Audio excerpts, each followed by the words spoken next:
Picture this.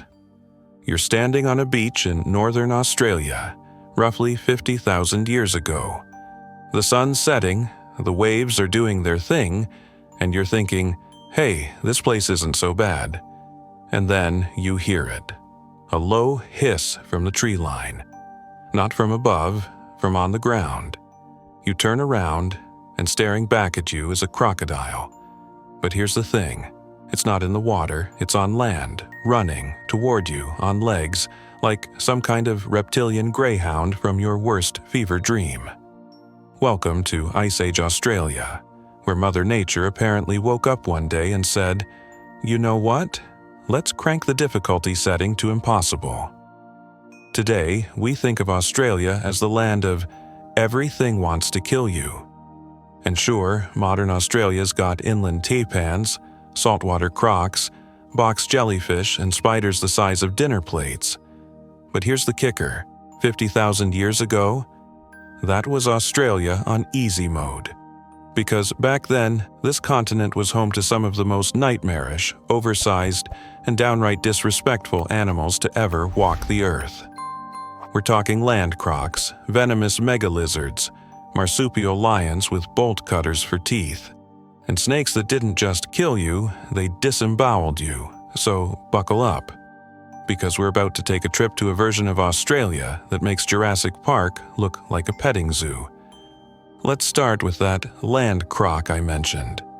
Meet Quinkana, a genuine, honest-to-God crocodilian that said, "Screw the water," and decided to become a terrestrial apex predator. Now, when I say land croc, I don't mean some lizard that kind of looks like a croc. I mean an actual member of the crocodilian family tree that evolved to sprint across open ground like it had somewhere to be. And it did. That somewhere was eating you. Quinkana had long, powerful legs that kept its belly off the ground. Unusual for crocs, whose whole vibe is typically low and slow. It also had hoof-like toes and a flat tail, which are basically nature's way of saying, "Yeah, I don't swim anymore." This thing was built for land speed and land kills. Most adults clocked in at around 10 feet long and 440 pounds, about the size of a medium American alligator. But here's the fun part. Some specimens reached 20 feet. That's longer than a giraffe is tall, lying down horizontally. Try visualizing that on your morning jog. And Quinkana's teeth? Oh, they were special. Forget the cone-shaped crushers you see on modern crocs. Quinkana had ziphidont teeth, blade-like, serrated, and compressed. The same kind of teeth you'd find on a velociraptor. Each bite didn't just puncture, it sliced, like a steak knife going through filet mignon. Except the filet mignon was, you. Paleontologists think Quinkana could take down prey much larger than itself, tearing through flesh and muscle with surgical precision. And if you thought you could escape by diving into a river, think again. There's evidence this land croc was also a competent swimmer. Because of course it was. So yeah, a sprinting crocodile with dinosaur teeth that might also follow you into the water. Australia was not messing around. But wait, it gets worse. Because while Quinkana was out here doing croc parkour, there was an even bigger problem lurking in the scrublands, megalania.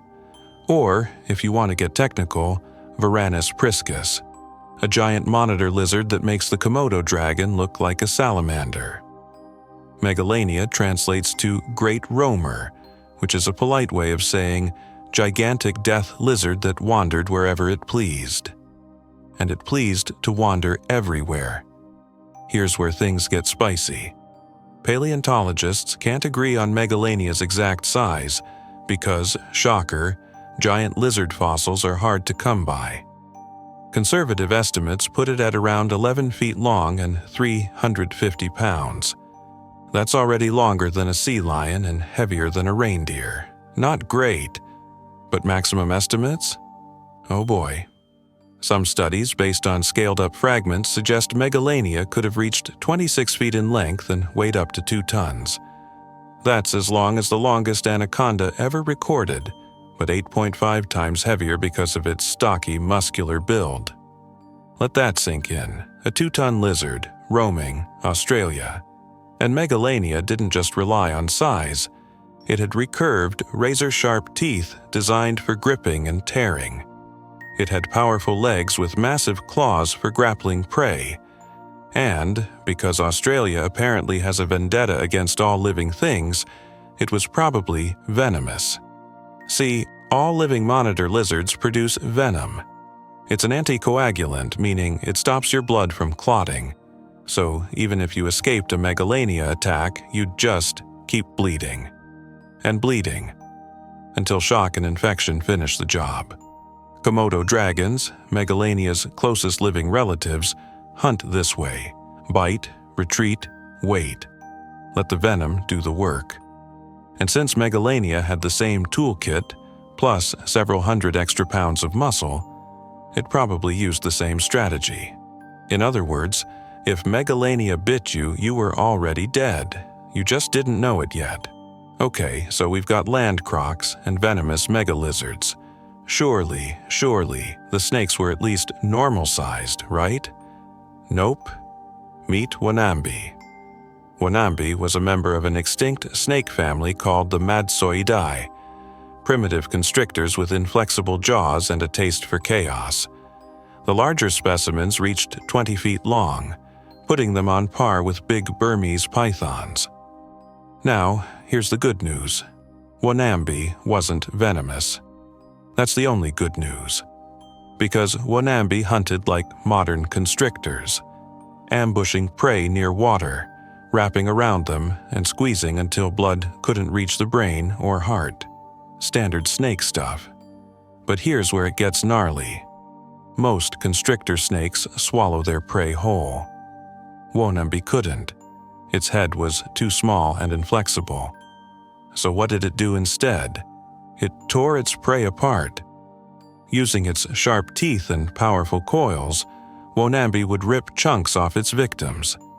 Sometimes it would just straight up disembowel them. And studies of modern indigenous populations suggest that constrictor attacks were, and still are, a common cause of death in some areas. So yeah, giant snake. Kills you by squeezing. Then eats you in pieces. Absolutely unhinged behavior. At this point, you might be thinking, okay, but what about the mammals? Surely they were less terrifying. Incorrect. Allow me to introduce Thylacoleo, the marsupial lion. And before you say, "aw," like a koala, let me stop you right there.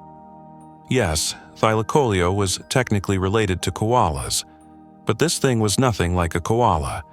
Unless your koala weighs 350 pounds, has retractable claws, and possesses the strongest bite force, pound for pound, of any mammal ever.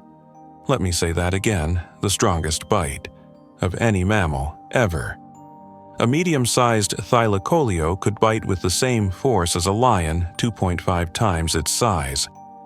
It could take down prey 15 times heavier than itself.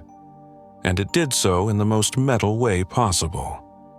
Thylacoleo had giant blade-like premolars and elongated incisors. When it attacked, the incisors would pierce deep into flesh, while the premolars sliced through the windpipe, spinal cord, and arteries. All at once. Researchers estimate it could kill large prey in under a minute. For comparison, African lions take 15 minutes or more. Oh, and if the bite didn't work. Thylacoleo had retractable, hooked claws on semi-opposable thumbs. Because why not? Paleontologists think it could climb trees, drag kills into caves, and navigate rough terrain with ease. Basically, it was a koala that went to the gym, got jacked, and decided to become a serial killer. Now, you'd think the herbivores would be, herbivores, chill, minding their own business. Eating leaves, nope. Even the plant eaters in Ice Age Australia were absolute units. Take Diprotodon, a giant marsupial related to the wombat. Except, instead of being cute and chonky, Diprotodon weighed up to 3.85 tons. That's the same as a fully grown Asian elephant, a wombat elephant. And sure, it only ate plants, but it also had a bite force of 11,000 newtons at the back molars. For reference, that's more than enough to snap a human femur like a breadstick. Then there's Genyornis, a flightless thunderbird that stood over 6 feet tall, weighed 500 pounds and had a massive beak and sharp claws. Was it a herbivore? Yes. Would it absolutely wreck you if you got too close? Also, yes. So here's the thing. Ancient Australia had land crocs, venomous megalizards, disemboweling snakes, marsupial lions, elephant wombats, and thunderbirds. And all the deadly stuff that still exists today, box jellyfish, taipans, funnel webs, salties, and extreme droughts and massive wildfires. And yet, when humans arrived 50,000 years ago, they didn't just survive, they thrived. They hunted the megafauna. They dominated the continent. Which means, in the end, the scariest animal in prehistoric Australia wasn't Megalania, or Quincana, or Thelacolio, it was us. Thanks for watching. And hey, maybe modern Australia isn't so bad after all.